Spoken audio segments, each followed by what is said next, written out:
Good morning, boys and girls of class 5. Today we are going to learn about Robinson Crusoe. The title of the lesson is Robinson Crusoe discovers a footprint. Okay, this is the picture of Robinson Crusoe, and as you can see at the bottom, there's a footprint. Footprint means katha. Okay, let us begin. Robinson, I'm going to read the introduction because this story is taken from a novel called Robinson Crusoe. Okay, it's written by Daniel Defoe. Okay, Daniel Defoe. This is a very famous story, and from the book, a small portion of the story has been taken out for you to study. So today we are going to study a chapter of a small portion of a chapter from the book. Robinson Crusoe's ship. Robinson Crusoe's apostrophe S on here. That means Robinson Crusoe long had been destroyed by the sea. He had been alone for many years and longed for company. He had been alone for many years and longed for company. That means kum tam takha hemi story ma hian enge thil tam tak inject to ha kum tam tak kha mai na lo survive to ni lo survive means amai na lo nung to ni tur te ai in zon chopa tu in tur te in zon chopa ti khan I ama in te samo chu a in te po chana kina kan la munga ang in nge ti te so ama in re tak alo om to a he had been alone for many years and longed for company. And longed ti hi thalhel ti nani and longed for company.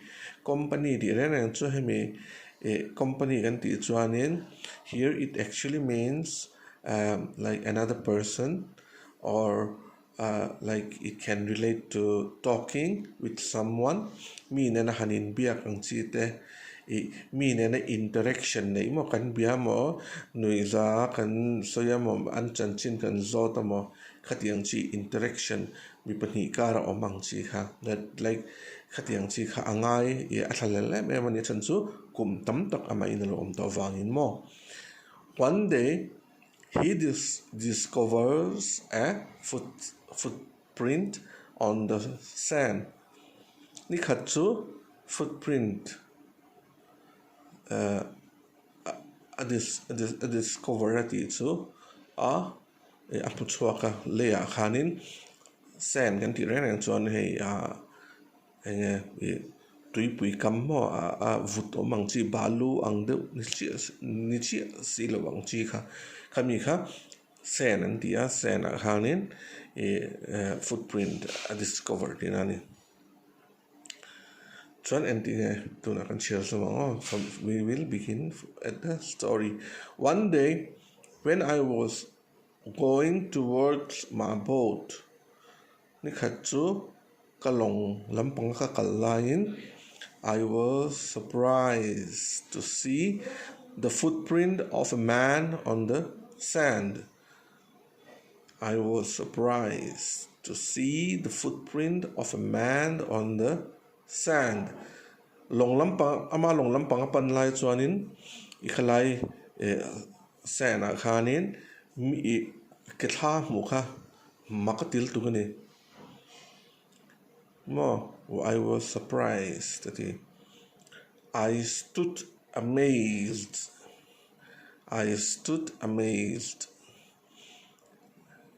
makti na in khata ding re ni ama kham arin lo lut tukania foot ama chau kha obamati line khatiang ketha an han mutut kha makati ema I looked around me. ka chevel chu kan en kola I could neither hear nor see anything thil engma ka mu thei lawa engma po ka shebok si lawa tho mang chi te mo abo mi han mu mei tu ra mo tho mang chi te kha engma kha om lo I could neither hear nor see anything. I went up higher to look down. I went up the shore and down the shore. Akal kwal ni te masang de ule ka trang tenen ena shore khan chou zong te nakala athang lama te kala chak lama te kala. I went to it again. I went up the shore and down the shore. But it was no good. Engma om ziam lo. I could find no other footprint but that one. Kami bak lo kat footprint dang om box si lova. I went to it again to see if there were any more footprints and to tell if it had been my imagination. Adang mulo vang khanin kami I went to it again. I went to it. It ati footprint of Mokhania. Avakal leni. I went to it again to see if there were any more footprints. Avakal lengata footprint dangalo om rengem mumay ang chite emo and to tell if it had been my imagination. Ke maaka mitha mei amoka ngai to chwa mei enga midwai nge katiang chi mo ngai to na mei lo ni takin tin avalet lenga tani. But I was not mistaken. Am I wrote to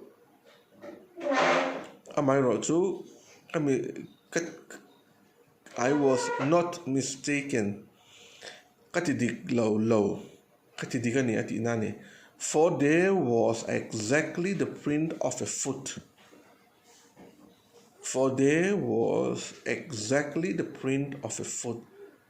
Attentu ketni klar chiani. Toes of a foot. Toes. Mistaken, for there was exactly the print of a foot, toes, heel, every part of a foot. Kami print a ke nge ni sensu toes ke sung trang tha te po oma and heel ke artui tha te po oma mo every part of a footer I could not imagine how it came there.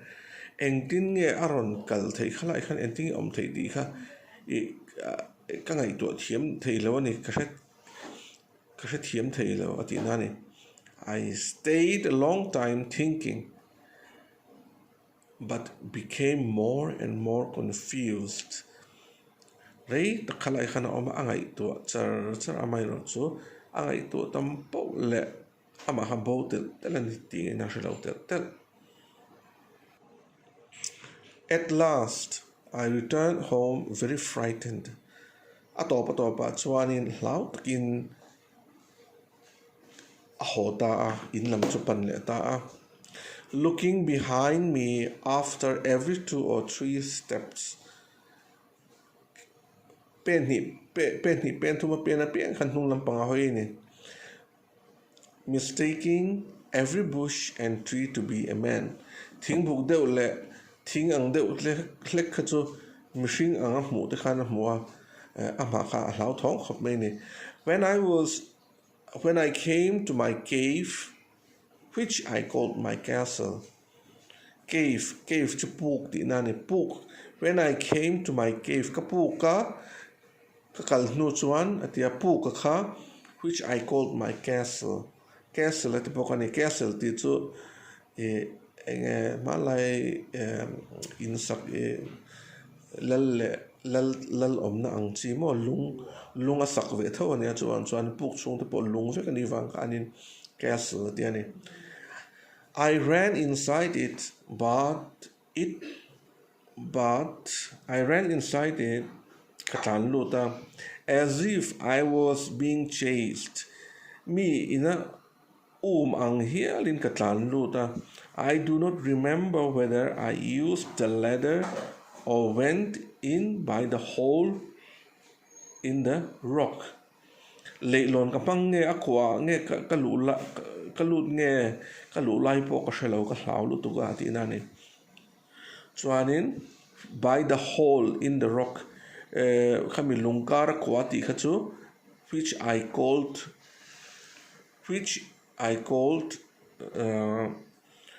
by the hole in the rock which I called the door. Mo akwa ka door ative ni kong kha ative a. I ran for cover. Ti chu cover ti chu inli ana ang chi mo enge biruk na ang chi. I ran for cover faster than any animal could run. Ran sa ina atlan ai arangin ran sa biruk ai pon ke makabiru chak zo katiani ahlaw le to tinani a. I did not sleep that night. Kamizan kanin kamulo renga. The more I thought about what I had seen, the more afraid I became. Katil mu kakangai tua pau le lau na apung tiala kalau tela.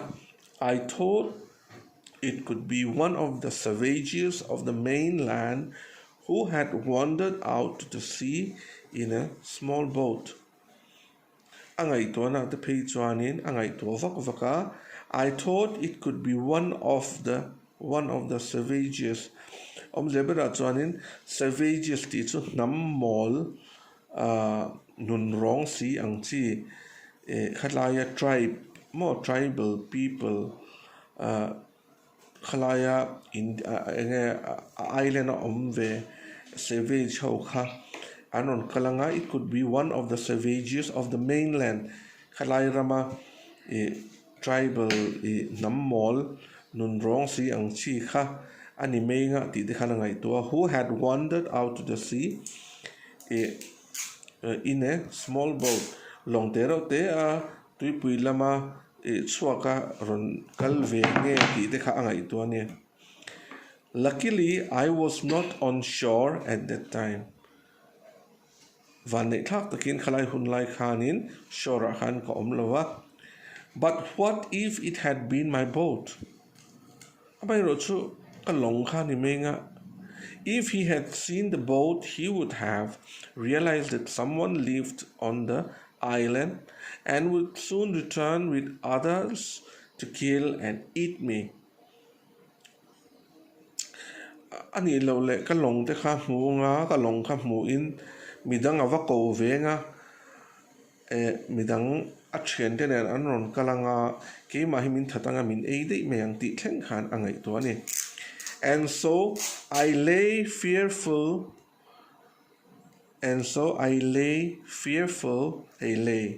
Lay te khamani kan jut ka lai lay kan ti khamo. So I lay ti chu enge aboka so I lay fearful for many days and prayed for protection. Chu van chuanin ni tam takha eng ma chengam lo kha ni om hle and prayed for protection. Trong try na sa ni.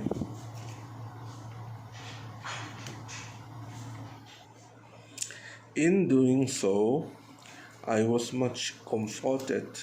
Chu tiang kan ti no chuan ka ngai poran cha chau zela and began going out to investigate. Chu van chu anwa chuanin tlem chu ka ngai kan than tong try vel nuwa chu ka ngai thatta ka ngai choran cha chau ve shata tlem ko omde ron nuam chana and began going out to investigate. Chon po na te ka wat chwa ka va investigate om je chu ve en dikli thlai turin ma. But even now, as I went forward, I looked behind me frequently because I was still very frightened.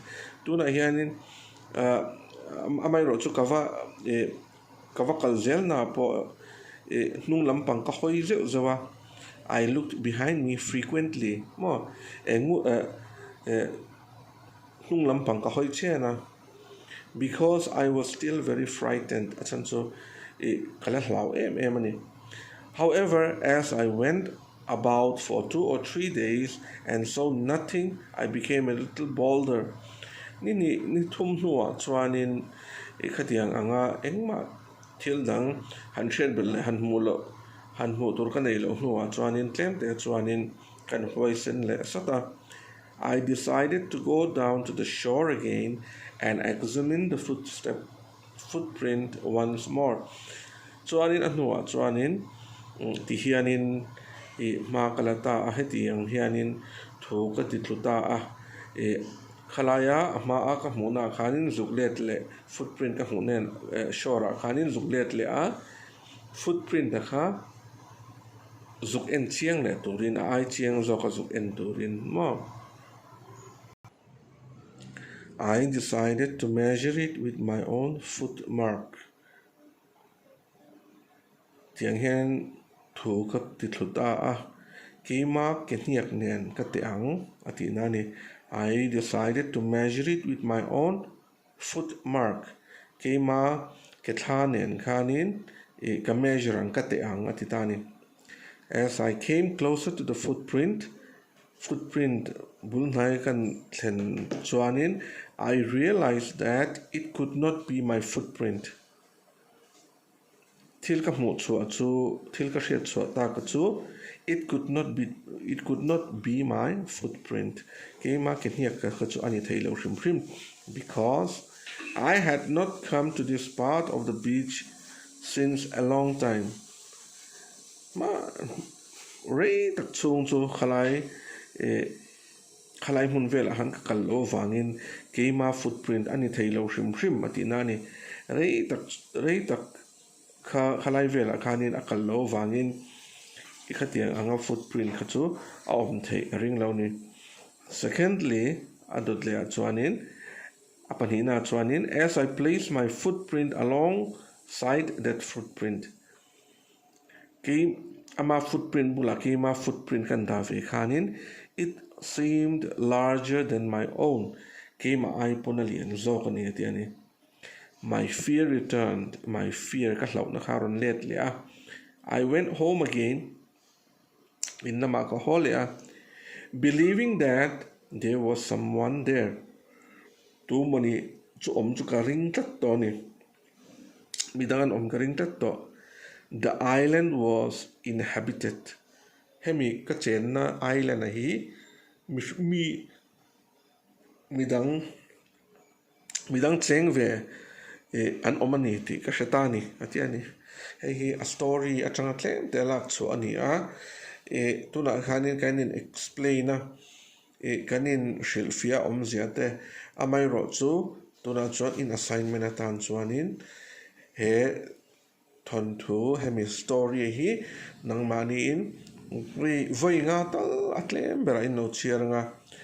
Because what I want you to learn from this helai changa shetura ka du chu English in share kha in shet thiamangai ni in interpret in vashil fi adana kha mizo tong khera ngai lo amai ro chu shet thiam na tak nei tur chuanin English ka chiara enge a English na helai sentence khathian enge soyatum mo a author aziak tu khan enge zia chu atum te kha in real ruin in lo ngai to ve don ni enge asoi to maka. For example, one day when I was going towards my boat, I was surprised to see the footprint of a man on the sand at the atiha enge halai one sentence khanin asoi to maka shia ula shathiam ula in shethiam ma chu chia ula chia tama khanin nang mania shethiam na omdor ni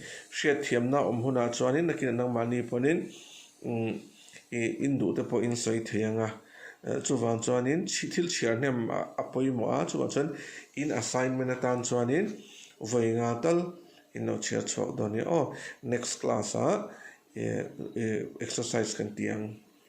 Okay, thank you.